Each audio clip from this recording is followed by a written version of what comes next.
I am very proud that we have with us, joining us today, Lakshmi Sundaram of Girls Not Brides, who's in London, and Dr. Kakenya Nyaiya, who founded Kakenya's Dream in Kenya. So welcome to both of you. I met Lakshmi in New York at the Clinton Global Initiative, and she had just come on to lead the basically spin-off from the elders. So the elders identified this as an issue, and then Lakshmi was made the global director of Girls Not Brides, and has taken that, and really her role is to put together partners who will work on this together. So Lakshmi and I don't usually do formal bios, but hers is quite impressive. Lakshmi helps partnership members work together to bring the issue of child marriage to global attention and to be more effective in addressing the problem. Lakshmi plays a pivotal role in linking partners members, facilitating their joint efforts in advocacy, which is incredibly important, which is part of what we're doing, and communications, and supporting members to learn from each other about effective approaches to ending child marriage. And one of the things I did pick out of her long CV was that she is a Global Leadership Fellow of the World Economic Forum. So I see that we have them both on the screen. Lakshmi, I've just finished introducing you. Hello. Thank you. I heard parts of it, and you were extremely kind. Not at all. And Dr. Kakenya Nyaiya, I'm going to introduce you now, and then we're gonna speed away to you guys and have you take over the floor. So, Dr. Kakenya, life for Kakenya was supposed to follow a traditional path. Engaged at age 5, she was to be circumscribed by the time she was a teenager, an event that would mark the end of her education and the beginning of her preparations for marriage. But Kakenya had a different plan. First, she negotiated with her father. She would be circumcised only if she could finish high school. He agreed. Then she negotiated with the village elders to do what no girl had ever done, to leave her Maasai village in South Kenya to go to college in the United States. She promised that she would use her education to benefit her community when she was done. The entire village collected money to pay for her journey. The girl who grew up without electricity ended up writing papers on international relations and political science on computers in the university library. She went on to the University of Pittsburgh, where she received her doctorate in education. We are so pleased to have both of you join us today. I believe, Kakenya, you are joining us from Kenya, is that right? Yes. You are. And Lakshmi, you're joining us from London, I believe. I'm actually in Geneva at the moment. Oh, you're in Geneva. I'm normally based in London. Well, thank you very much for joining us. Just to give you a little bit of background, we are spending the entire day on this issue, and in terms of your contribution here, we really wanted you guys to outline what the problem is, what the challenge is, what the opportunities are. So I've got a couple of questions, and then I know our delegates are going to want to do the same. So Lakshmi, let me start with you. Tell us why the elders chose this issue and how it became, how it sort of gave it, well, I'm going to use the term, gave birth to Girls Not Brides. If you wouldn't mind just giving us a little bit of history on that and why it's important to have had that start. Sure, I'd be happy to. The elders were really interested in taking on an issue that brought to the attention of the world this idea that sometimes religion and tradition can be misused. And they've always been very, very interested in using their voice to push for the equality between men and women and boys and girls. And when they first started, so they were exploring, different issues that are out there. When they first heard about child marriage, well, first of all, they were just completely shocked to hear about the scale. It's a practice that affects 14 million girls every single year. And it's also a practice that is affecting girls all over the world, not just in some of the pockets that we think of as being high prevalence. So that was something that they found incredibly shocking. They just had no idea about the scale. And then they also started wondering, why was it that they'd never heard about this issue? And why was it that they were unaware of the scale? And realized that actually it's something that people, particularly at a kind of national, regional, international level, people don't want to talk about child marriage because it's a bit uncomfortable. This is something that Farah, you said a little earlier, but also because it sort of is dealing with the family and things that happen, you know, within people's houses. And it's just very uncomfortable. People don't want to be seen as being attacking other people's cultures or other people's traditions. And so they prefer just not to address the issue at all. And I think for the elders, this was something incredibly shocking. They wanted to make sure that they, you know, they have the moral authority to actually be able to bring light to this issue. And no one can accuse someone like Graça Machel to be a cultural imperialist, right? I mean, she's not she's talking about issues that affect her own communities and the people that she meets on a regular basis. So they felt that there was a real opportunity for them to actually talk about the issue and start really bringing attention to child marriage around the world. They also realized that there were a number of organizations that were doing some really great work, a small number, but often organizations that are working at the community level, but often these organizations were working very much in isolation. They didn't realize that there were other groups that were doing similar work.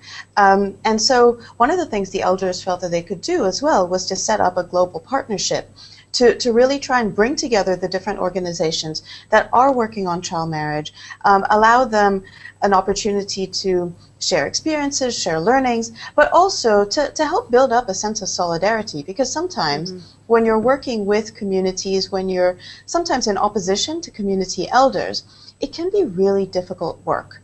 And there are some incredibly brave people. I mean, we have, I'm absolutely delighted to be sitting on this panel with Kakenya, because she is one of these incredibly brave people who's addressing this issue at a community level. And I think through the partnership, there's an opportunity to, first of all, for people like Kakenya to be able to share their experiences, but also for the global partnership to be able to showcase some of this work that's happening in communities and really, again, push the idea that this is an important issue. It's an issue that can actually be addressed. We can, if we have concerted effort, bring an end to child marriage within a generation, and we just need to work together to make it happen. Yeah, and that's a great segue. Thank you for Kakenya. When I first read your bio, I was absolutely amazed that you single-handedly, I mean, obviously working with people who believe in you, but you single-handedly changed the course of your life. And so if you could just tell us a little bit about what that was like and maybe just share your story. I mean, I read a little bit of your story, but it's always best when it comes from the person who lived it. So the floor is yours. Thank you very much, and it's really a privilege to be sitting here and sharing with you about what happens in most communities in rural Kenya or in other parts of the world. I think I was just, when I was growing up and knowing that I had a husband that was waiting to me to be married to him when I was 12 years old, it was a norm. And it was a good thing because my mom was very hardworking, so everybody wanted to marry a daughter from that family or my family. So it was seen as something that, you know, every mother and father would want that. But because of how hard my mother was working, you know, raising 8 of us, I am the first of 8, and that meant that I had to help her raise my other siblings. And that was quite difficult because I was just helping her. And I used to ask myself, what about when I'm 12 and I have my own children? And it was quite a difficult thing. So my mother always insisted that we go to school because she dropped out of school. And she said if she had continued with school, she would have been living a different life. But she never wanted us to live that life that she was living. My father was very abusive. He beat her, and everything we owned was my father's by default. He would go drink in the bars with his friends. My mother would never ask him, and if she did ask, he was beaten and harassed. And so because of that life that I was seeing, I needed to come up with a better life. I went to school and saw teachers, and I wanted to become like one of them. because I thought teachers are just writing on the board and it's quite an easy job than working in the farm, and and at the end of the day I'll have my own money and I can do whatever I wanted to do. But it's a dream that one might see it was an easy one, that you just go to high school and you go to a teacher's college and you get it.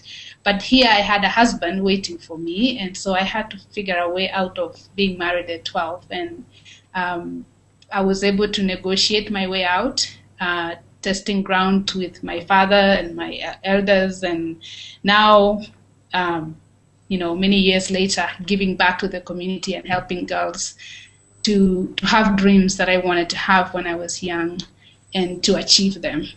Well, it's when Lakshmi, we talked about who would be a great panelist to actually speak with experience. She said, it has to be Kakenya because she really kept her commitment. And I think one of the things, and I'm going to go to you, Kakenya, again, but Lakshmi, I'm going to put you on the spot here because through Girls Not Brides, you come across a lot of organizations who are working to not just prevent this, but for girls who are in fact married and are in these positions, trying to get them out of the situation that they're in. So, in the one hand, we had Kakenya who sort of diverted it and has come back and kept her promise, and we'll come back and have her explain that. But tell me how you really try to work with the girls who are already in the situation. So I think that's a great question. I think it's really important to keep in mind that this is, the global partnership to bring an end to child marriage is not just focused on on preventing child marriage, but really also on supporting married girls. So I was saying earlier, there are 14 million girls who are married every year. That's a huge number, and they often fall off the map. They're often taken out of school. They often don't have access to economic empowerment opportunities. They are often under a huge amount of social pressure to become pregnant very quickly and prove their fertility and have children very quickly. But the sorts of programs that are often in place that reach out to young people, they're not really tailored to young people who happen to be married. And then programs that tend to focus on young mothers or expecting mothers, again, they're tailored for women who are older. So quite a few of our members actually do focus very specifically on the needs of married girls, to help them. In some cases, it may be to help them get out of a marriage. But in some cases, the girls, they obviously had a very unfortunate circumstance and were married off young, but it's sort of trying to work with them on finding ways, it may be to give them opportunities to go to school, and that might be something as seemingly simple as trying to identify the appropriate childcare so that the girl has an opportunity to go back to school and potentially start earning a living outside the home if it's something that she wants to do. And really trying to think about what is it that some of these married girls need within their specific context. And actually, there are a number of the organizations that we do work with that actually have found that a number of these married girls have become major champions. They, perhaps they've come out of a marriage, but some may still be married. But they've really started speaking out within their communities to make the case as to why it is that actually this practice may not make sense for their younger sisters or for their daughters, or for other girls within the community. A little bit, Kakenya was talking about her mother's experience with education and how for her it was really important for her daughters to go to school. Similarly, there will be other women who were married as children who are really trying to take a leadership role within their communities so that this is something that doesn't happen to their younger sisters and their daughters. Well, what I think, you've said a lot there, and one of the things that you said is that there's, when girls do find themselves in the situation, we do have to find ways to figure out that particular circumstance. And Kakenya, I imagine you were quite the negotiator at the age that you managed to chart your own path, and part of that was making a deal with your community. So tell us a little bit about what kind of deal did you make with your community to have them all come together and fund your education? And tell us what has come, and you call this Kakenya's dream. So please tell us about your dream. As I was telling you earlier, that my dream when I was young was to become a teacher and to have freedom in life and, achieve things in life. And after I went to high school, I had found somebody who was in America, and I thought, the way I could actually achieve my biggest dream is to go and study abroad. And he found me a scholarship to a university in Lynchburg, Virginia. But it was not just an easy thing. Even though I had a scholarship, I had to raise money for air tickets and other things to go to the US. But what I had the challenge is that, one, there was a husband on one side waiting for me, and the other side is that there has never been a woman in my village who had gone to high school, past high school and going to college, and there hasn't been a woman who had left the village to go to the city, leave alone to go to another country. And so there was a lot of people were very against it. The elders and the men were saying, why would we give an opportunity for a girl? This opportunity should be given to a boy. And I had to come up with ways for them to actually help me go to the US and raise money to help me.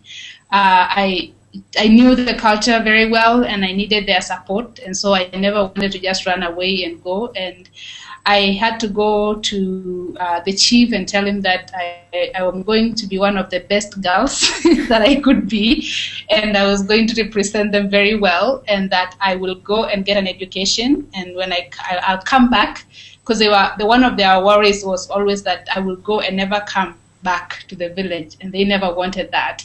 So I had to promise them that I will come back, and when I come back, I will use my education to better the community. And that was quite an attractive thing. And so they all supported me, and I went to study in the US.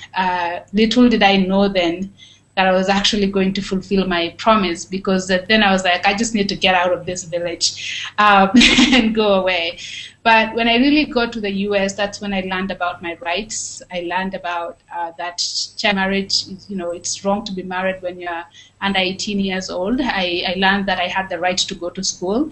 I learned that, I didn't have to go through female genital cutting, which is a rite of passage to womanhood.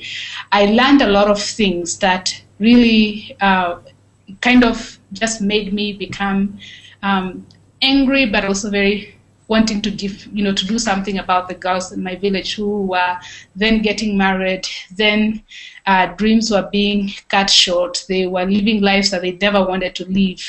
And so I wanted to do something. And that's when we started the School for Girls. It's the Kakenya's dream is really the place where girls dream, and they know that the sky is the limit, and they don't have to negotiate to go to school. They don't have to be married when they're 12 years old. They are girls who are going to be great change makers for our community and the world. And so they know that, the future is bright for them. And so we have really worked hard. We have 155 girls. All of them, their fathers are very supportive. We've worked with them. All of them are not going to go through the natural, traditional paths of rights that girls go in the village. And really, we have turned around the idea that educating a girl is educating her for another family. It is more educating a girl. She will come back to the village. She will help us. The future for educating a girl is more brighter now. And I think for my community, I became the role model that they had never seen anybody, any girl who had gone and gotten an education, but now I've become that role model.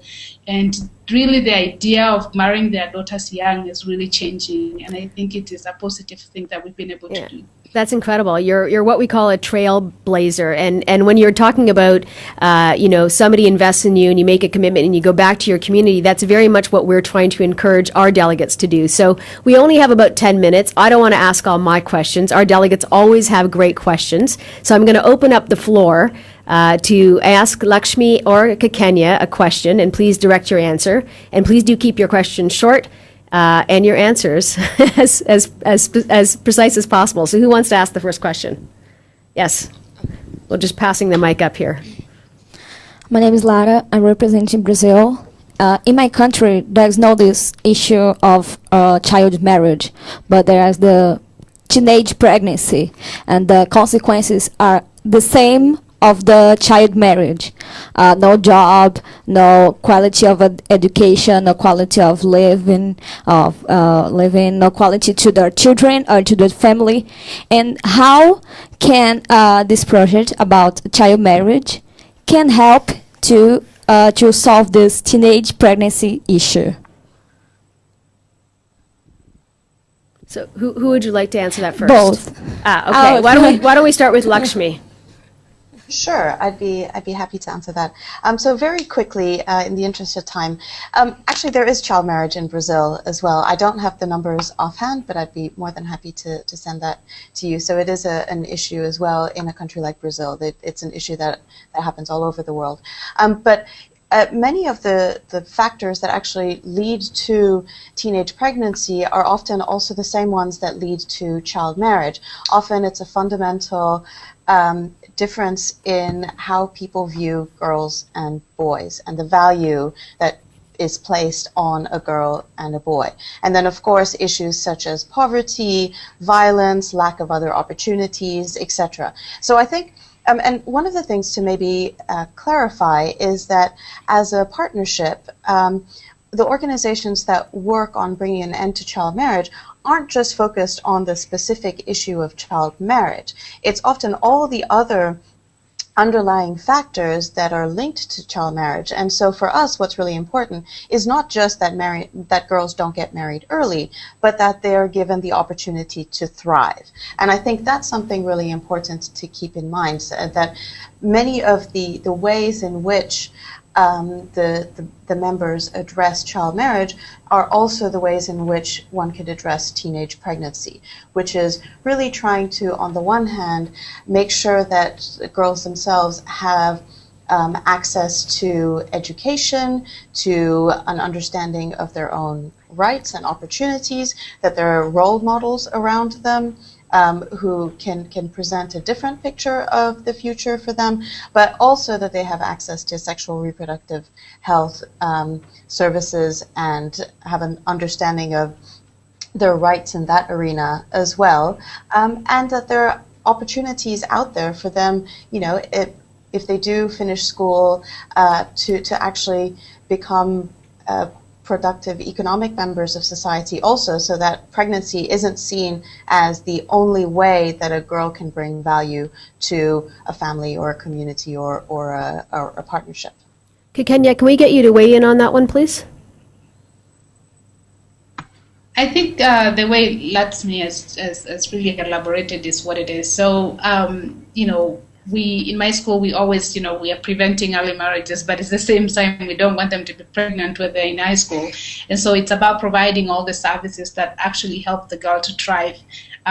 What we do in our school, we do give them all the education, you know, from reproductive health, you know, trainings to leadership skills, to really developing them to becoming people who can defend themselves. We actually even go to the extreme of even teaching them martial arts and taekwondo and all that, because I think we realize that girls do go through a lot of problems in life, and so we want them to be empowered, and so that's the much I can add to that.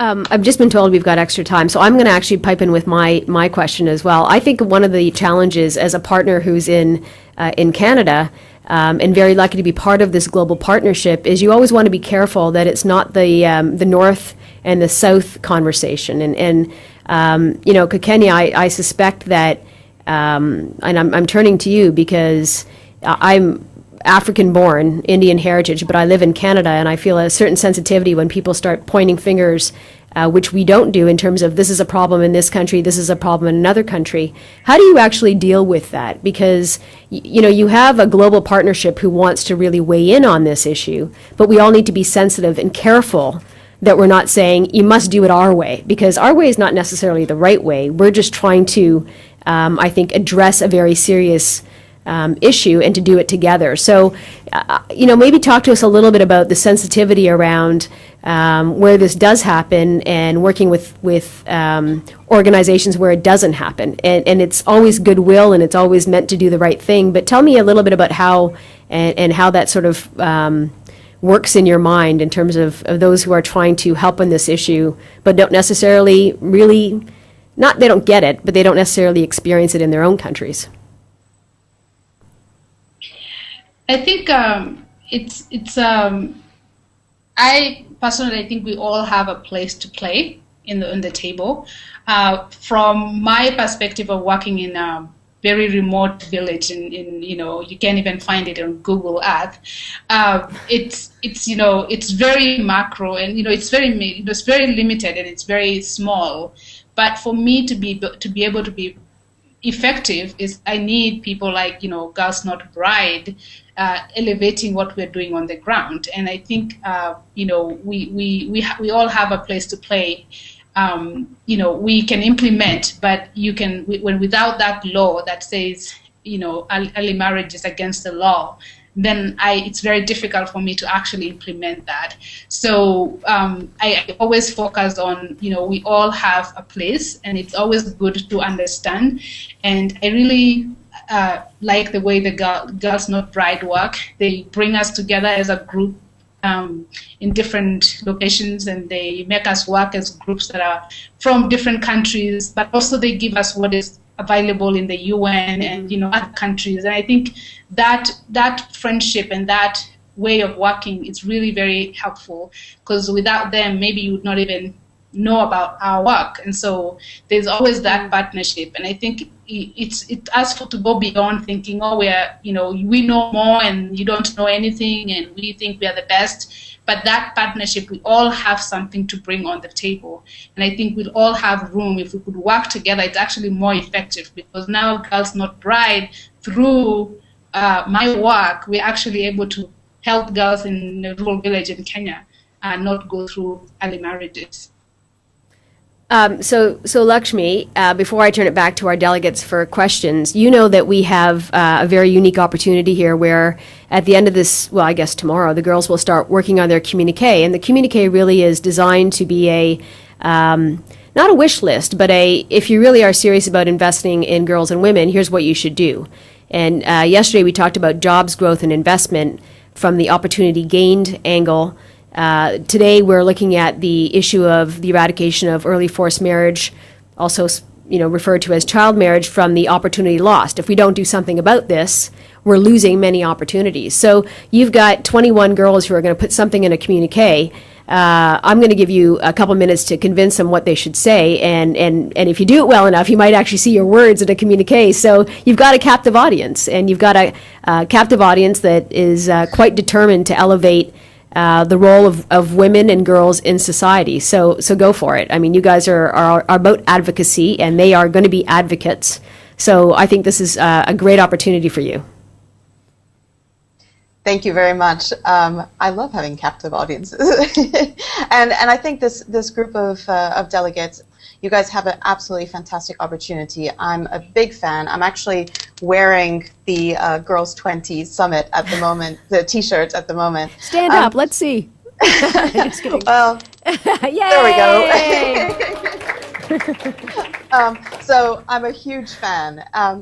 And one of the things I think that we are at a time where there is a huge amount of interest on the issue of child marriage. People are starting to talk about it. No one was talking about child marriage, as we mentioned earlier. And people are starting to talk about it at the international level, at the regional level. And you guys, as part of your communique, you can really show that girls from all around the world see this problem of child marriage as an issue that stifles the development of your sisters and stifles all of their ability to actually thrive and become contributing members to society. Now, just a couple of weeks ago, there was a high-level panel that put together a series of recommendations to the Secretary General of the United Nations, Ban Ki-moon. And this high-level panel made the case that actually in the next series of development goals, so whatever will come after the Millennium Development Goals, the MDGs, there needs to be a very specific goal that's focused on empowering girls and women and achieving gender equality. And as part of that goal, they see that actually ending child marriage is something that it's an indicator that can be used to measure progress against that goal.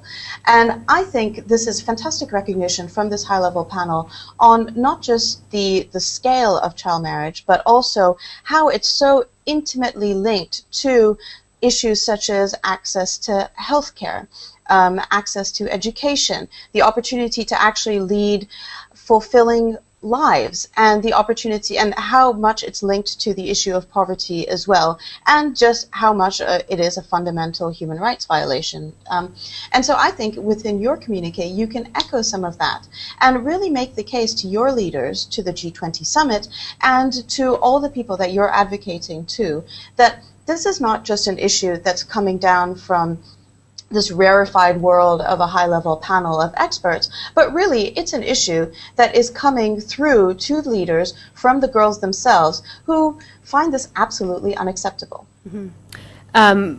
Delegates, do you have any questions? Because I can continue to stand up here and ask all of mine. Yes, Ashani. Hi, I'm Ashani, and I'm a delegate from India. I was just wondering, like in India, there's a very changing trend of like, although child marriage still exists, it's in mostly the rural areas, and in urban areas, although we don't have child marriages where like women get, married before 18, but then we still have women and girls married, let's say at the age of 20 and 21, and that is often forced by their parents. And when they get married, the consequences like domestic violence, and even if the woman is all educated up to the class 12th, there's a huge amount of men backlash in the terms like, even if the woman starts working, there's intense beating and, domestic violence happening in the house. So I was just wondering, what are the ways to tackle this kind of situation where it is not legally child marriage, but women is still not empowered, even though she has education till class 12 because of the social norms and traditions? And are you asking that of Lakshmi or from Kakenya? I would love to hear from any. So Kakenya, why don't we give you first shot at, and then Lakshmi will get you to answer as well, please. Thank you. I think, this is where we really look at a holistic program of empowering a woman, empowering a girl, like from a younger age, because, it's one thing they delay marriage, but then like my mother used to be abused by my father, and it's a thing that has to happen. And I think when Lakshmi was talking about empowerment, it's really about how to stand up and say no.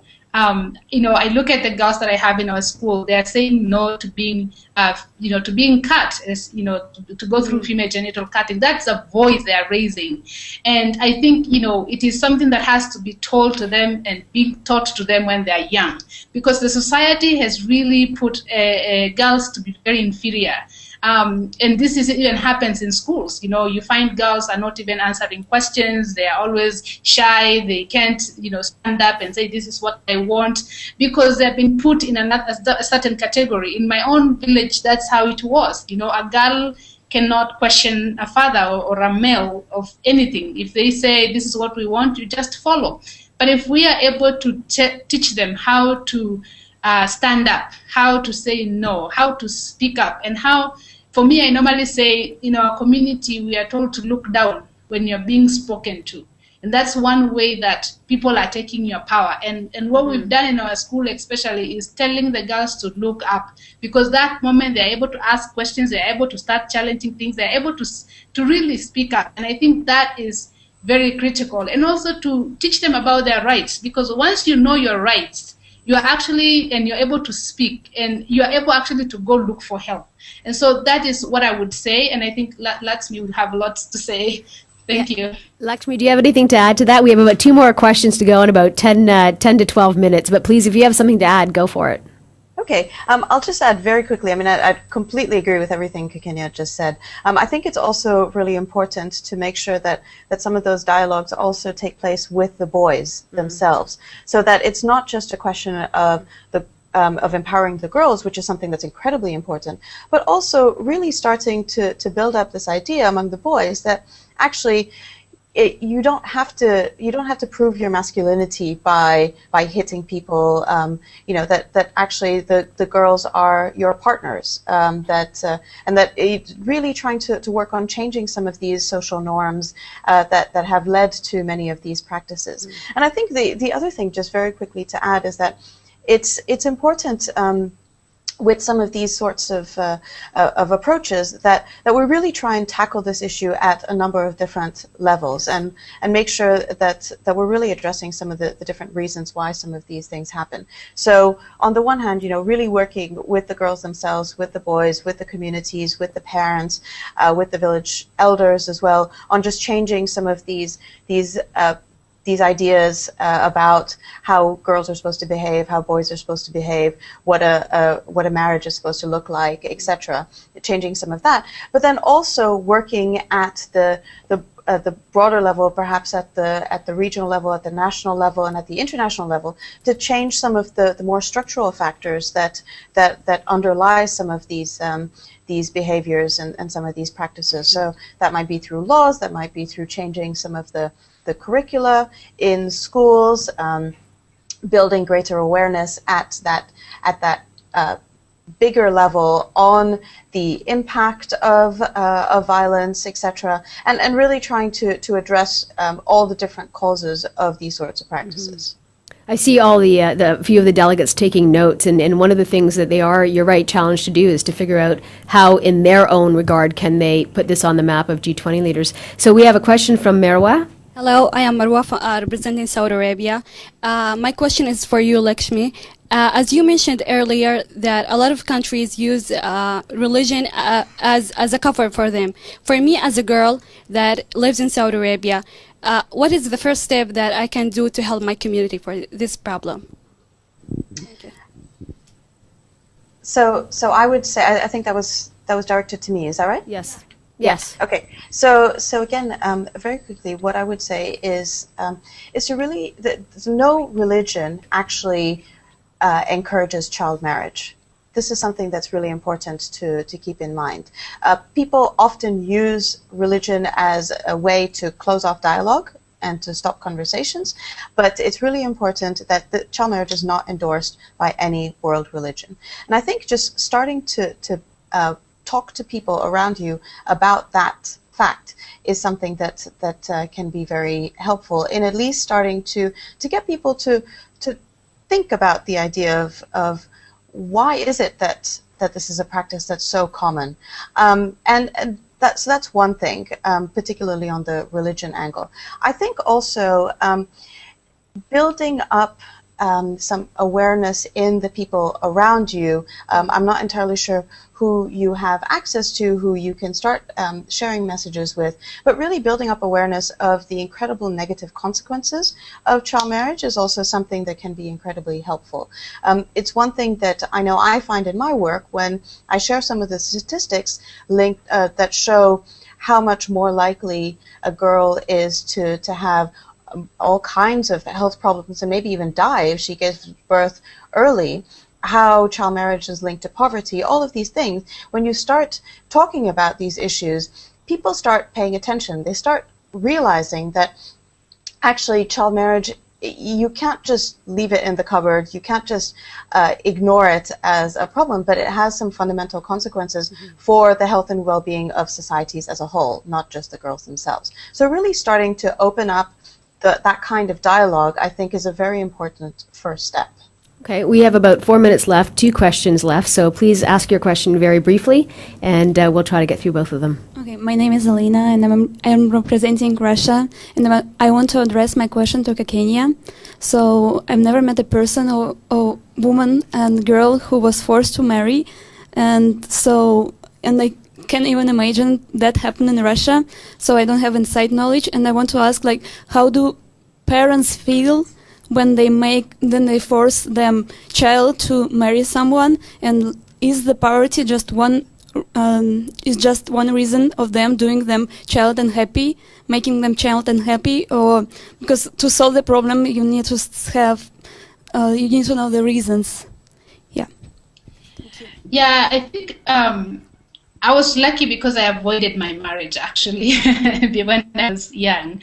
But most of the parents, it's not just poverty; it's also there is the pride that I was talking earlier about.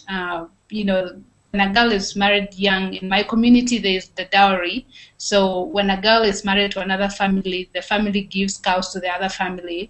And the other reason is that most of the time the parents are saying, why should we educate a girl who is going to be married into another family anyway? So they will tend to say, you don't need to invest the money of sending the girl to school, but let's send her to be married. And at the end, sometimes the cows or the wealth they get from marrying the girl, they use to educate the boy. There are other reasons, of course, of protecting the girl. For example, they are saying they don't want a girl to be pregnant before she's 18. It's a very shameful thing.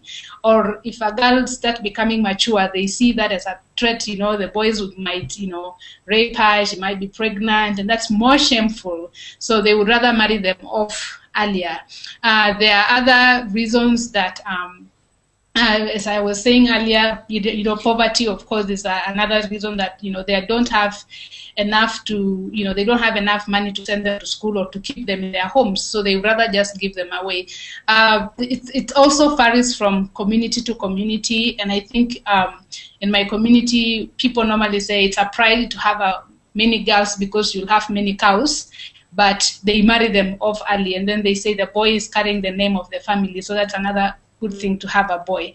And, you know, there are a lot of things that really prevent girls, you know, make them getting married young. So most of the things are the ones I've discussed.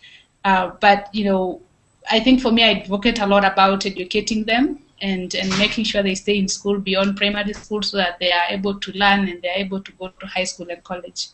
So I really, we have 2 minutes, so you'll have your question, but I really like how you sort of explain the financial ties, and I think that's really important. It gives us an opportunity to figure out how do you actually do the linkage when you're talking to two G20 leaders and saying, look, there is actually a role in this. It has to do with the finances of a family, and what is it can be done to actually remove that incentive to marry a girl off. Sumaya, you have the last question. Go ahead. Hi, my name is Sumaya, and I represent the African Union, but I'm from Tunisia.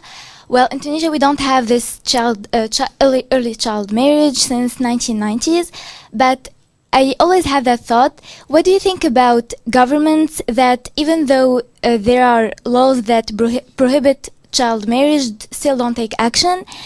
And something else, what do you think about the laws that are nowadays in the Arab world that say that even if a girl is raped, she has to marry her rapist? So which of you can take that? Lakshmi, I think you're being asked to take that one. Sure. Happy to take that. So the first question was about first I also just want to say that child marriage does happen in both Tunisia and in Russia as well. So again, it's a global problem, and it happens in some of the most unlikely places where you don't necessarily think it happens. On the question of the laws, many countries indeed have laws on the books, but in many countries there are a whole series of loopholes around these laws. So, you know, in some places, you can, you know, the age of marriage will be 18, but you can get married at any age if you have parental consent. In other places, the constitutional law says 18, but then there's sort of a law that's linked to religion, there's a law that's linked to just common practices as well, and so there are plenty of ways to go around the official law. And here, and this is where, again, I think it's really important for you as a group to be advocating on this issue, there's a question of political will, because in many of the countries, there's just not that much of an interest in actually enforcing these laws. And so I think that's something really important to push for, to make sure that the laws first of all, that there's no loopholes within the laws, but then that the laws that are on the books, that there's enough resources put in by the government to actually make sure that these laws are going to be enforced. And so what does that actually mean? That doesn't just mean that that the government or the minister says, yeah, now we're really going to be strict about this. It also means that you have to put in place systems to actually make sure that births are registered, because in many places parents will say, oh yeah, my daughter is 18 and she's actually 12 or 13, but there's no official record of when she was born, there's no official registry. And so it's very hard to prove that. And also to put in place systems of marriage registration. That's also something that's incredibly important. But also there need to be the legal provisions so that if someone wants to make a complaint, that they know where they need to go, that the girls, that their communities also need to be made aware that these laws do exist, that law enforcement officials need to be trained to make sure that they understand that these laws are on the books and the importance of actually addressing claims that come from whether it's girls themselves or from families or friends or whoever it is, and that there are provisions put in place for places for girls to go if they are trying to escape from a marriage, because oftentimes even if a girl has the courage to actually step away from a marriage, there may be nowhere for her to go and she may be stuck there because there are just no other alternatives. So it's addressing the legal aspect, yes, but it's really addressing it in quite a comprehensive manner. That's something that's incredibly important. The other question that you asked is that one of the reasons why this is also very important from an advocacy perspective is that you're right, there are some countries where they're actually going backwards. You made a comment about a girl who's raped who then has to marry her rapist. There was actually very recently a big case in Malaysia that's still actually ongoing about that exact situation where a 40-year-old man tried to escape a rape charge by marrying a 13-year-old girl who he had raped. This is just completely unacceptable, obviously, and I think it's important for us as a global community, on the one hand, to really, first of all, make sure that these kinds of abuses are being highlighted in the media, in other ways, so that people are aware that this is happening. I mean, in Malaysia, again, now this is a case that is actually being addressed, mainly because there was a huge outcry about it by civil society and by concerned citizens. So that's something that you guys can definitely do, is really share the word about some of these abuses that are taking place, and almost in a way demand that your leaders act on them, and are put on the spot and have to actually respond and have to come up with a reason, first of all, for why they're not doing anything about this, and hopefully that will push them to actually address these issues. Lakshmi and Kakenya, I think we could probably spend a couple more hours with you. Unfortunately, we don't have that time, but we are going to let you guys go, and we're going to watch the Girls Not Brides video, Lakshmi. So thank you very much for sending that to us. Thank you both for joining us. Kakenya, we're going to send you a T-shirt and make sure that you have a little souvenir of your time with us. But listen, on behalf of the delegates, this is an incredibly important issue. And you've both given us so much to think about, and I know that the girls will go on and figure out how they wrap this together. So on behalf of the delegates and our guests, thank you so very much for joining us. Thank you so much for having us. It's a real pleasure. Thank you. Thank you.